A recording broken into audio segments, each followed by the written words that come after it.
Hey guys, welcome back to the homestead. I'm very excited to have this video. I told you in my raspberry video that I wasn't going to spend all of my time on the homestead delaying my project so that I could make videos, and I promised you guys that I would make a really cool grape trellis, and that is what I've done here. Let me show you. Boop. Let me turn that around. So if you guys see this, it's like an arbor. I used cattle panels. I got 8-foot posts and I drove those into the ground, and then I used pipe clamps. I know I get a lot of crap for using these, but they secure things so well and so easy. This is actually strong enough.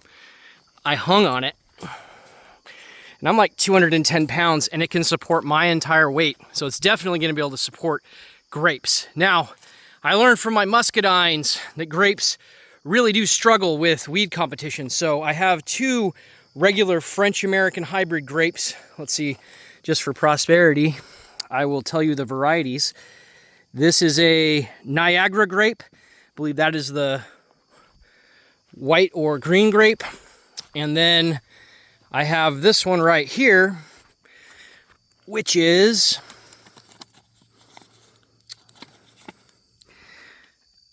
a Verdona grape.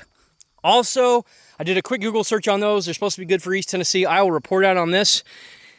And as this becomes successful, I will let you know how this trellis worked out. And I might even build more if it's really cool. The idea is the grapes will grow up and around, and then the grape clusters will hang down here, protecting them and making them easy for us to get at. So hopefully you enjoyed this quick, simple idea, this quick video, and you make your own trellis and let me know how it goes. Bye.